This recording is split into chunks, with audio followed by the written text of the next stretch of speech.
జ్యోతి టీవీకి స్వాగతం. ముందుగా ముఖ్యాంశాలు. అభయహస్తం దరఖాస్తుల అమ్మకంపై సీఎం ఆగ్రహం.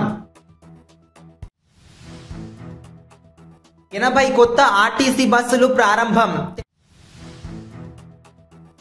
మెట్రో రైలు సర్వీసుల సమయం పెంపు. రాజీనామాపై వస్తున్న వార్తలపై స్పందించిన గవర్నర్. గత ప్రభుత్వంలో అన్ని అప్పులే అంటున్న బట్టి విక్రమార్క. పవన్ కళ్యాణ్ ప్రధానికి లేఖ.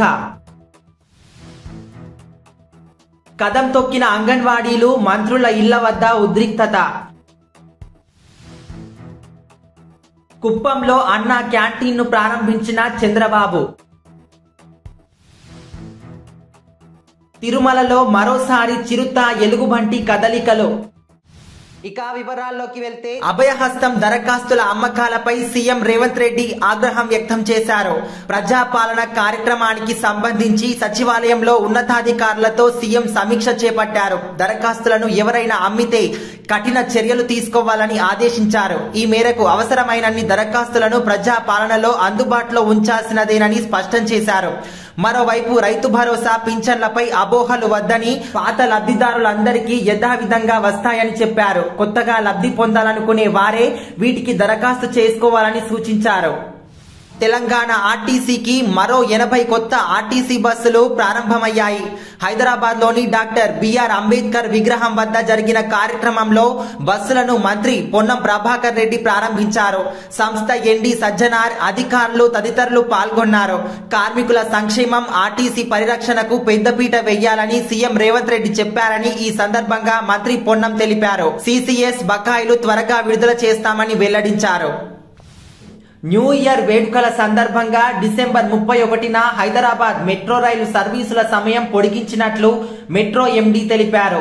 ఆదివారం అర్ధరాత్రి 12:15 వరకు మెట్రో రైలు సర్వీసులు నడుస్తాయని తెలిపారు. చివరి మెట్రో రైలు 12:15 బయలుదేరి 1 గంటకు గమ్యస్థానాలకు చేరుతాయని చెప్పారు. మెట్రో రైలు స్టేషన్లలో సిబ్బంది, పోలీసుల నిఘా ఉంటుందన్నారు. మెట్రో స్టేషన్లలోకి మద్యం తాగి వచ్చినా, దుర్భాషలాడినా కఠిన చర్యలు తీసుకుంటామని ఎండీ హెచ్చరించారు. ప్రయాణికులు బాధ్యతాయుతంగా వ్యవహరించాలని ఆయన కోరారు. తాను ఎన్నికల్లో పోటీ చేయట్లేదని తెలంగాణ గవర్నర్ తమిళిసై స్పష్టం చేశారు.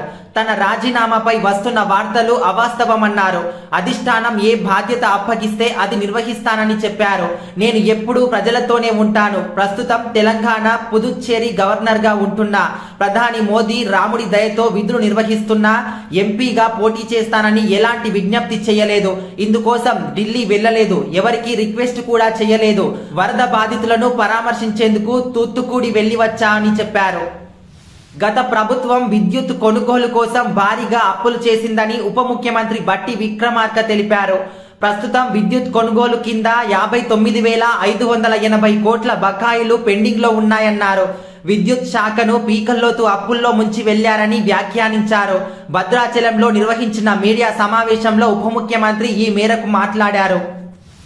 ఏపీలో ఇళ్ల నిర్మాణం పేరిట భారీ కుంభకోణం జరిగిందని, దీనిపై సిబిఐ వంటి కేంద్ర దర్యాప్తు సంస్థలతో విచారణ జరిపించాలని జనసేన అధినేత పవన్ కళ్యాణ్ డిమాండ్ చేశారు.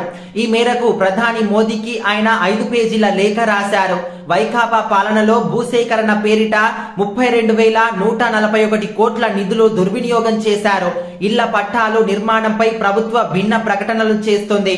సిబిఐ వంటి సంస్థలతో దర్యాప్తు చేయిస్తే వాస్తవాలు తెలుస్తాయి. అధికార పార్టీ ఎమ్మెల్యేలు భూసేకరణలో కీలకంగా వ్యవహరించారు. గతంలో నిర్మించిన టిడ్కో ఇళ్లను కూడా పూర్తిగా లబ్ధిదారులకు ఇవ్వలేదు అని పవన్ కళ్యాణ్ అన్నారు. తమ సమస్యలను పరిష్కరించాలంటూ అంగన్వాడీ కార్యకర్తలు, ఆయాలు చేపట్టిన సమ్మె ఈ రోజు 19వ రోజుకు చేరుకుంది.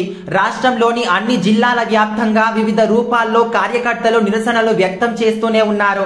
ఇవాళ పలు చోట్ల మంత్రుల ఇంటి ముట్టడికి ప్రయత్నించారు. గుంటూరులోని శ్యామలానగర్ లో మంత్రి విడదల రజనీ ఇంటికి అంగన్వాడీలు ముట్టడించారు. దాదాపు 4 నియోజకవర్గాల నుంచి అంగన్వాడీలు తరలివచ్చారు.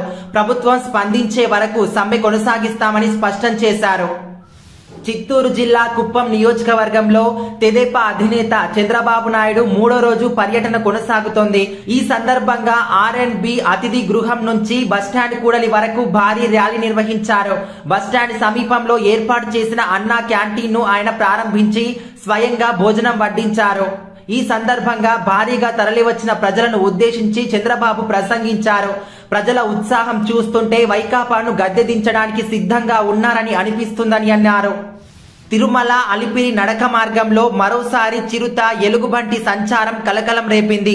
చిన్నారి లక్షితపై చిరుత దాడి చేసి చంపిన ప్రాంతంలోనే ఈ నెల 13, 26 తేదీల్లో వీటి సంచారం కనిపించినట్లు అటవీ శాఖ అధికారులు ట్రాప్ కెమెరాల ద్వారా గుర్తించారు. ఈ నేపథ్యంలో నడక మార్గంలో వచ్చే భక్తులను తితిదే హెచ్చరించింది. అప్రమత్తంగా గుంపులుగా భక్తులు రావాలని సూచించింది. ప్రధానమంత్రి ఆవాస్ యోజన పథకం కింద కేంద్ర ప్రభుత్వం ఇంటికి 1,80,000 మంజూరు చేసిందని, అయితే వైఎస్ఆర్ కడప జిల్లా ప్రొద్దుటూరులో ఇప్పటి వరకు రాష్ట్ర ప్రభుత్వం ఒక్క ఇల్లును కూడా పూర్తి చేసి ప్రజలకు అందివ్వకపోవడంపై బీజేపీ జిల్లా ఉపాధ్యక్షుడు ప్రొద్దుటూరు బీజేపీ కన్వీనర్ గొర్రె శ్రీనివాసులు ఆధ్వర్యంలో బీజేపీ నాయకులు ఈ రోజు జిల్లా పరిశీలన చేపట్టారు. రాష్ట్ర ప్రభుత్వం ₹1 కూడా డబ్బు ఇవ్వకపోయినా కేంద్ర ప్రభుత్వం ఇచ్చే డబ్బుతో కూడా ఇళ్లను పూర్తి చేయకపోవడం ఎంతవరకు సబబని ప్రశ్నించారు. ఈ సందర్భంగా అక్కడ ఉన్న లబ్ధిదారులతో మాట్లాడారు. అవినీతికి పాల్పడ్డ అధికారులు సహకరించిన నాయకులపై చర్యలు తీసుకోవాలని డిమాండ్ చేశారు. ప్రొద్దుటూరు బొల్లవరం ప్రాంతంలో 7,600 ఇళ్ల నిర్మాణాలకు 2020లో ప్రారంభించారని ఇప్పటి వరకు పూర్తి చేసిన ఇల్లు ఒక్కటి కూడా లేదన్నారు. పైన గాలికి కింద నీళ్లు పోతే ఇది కుంగిపోతుంది.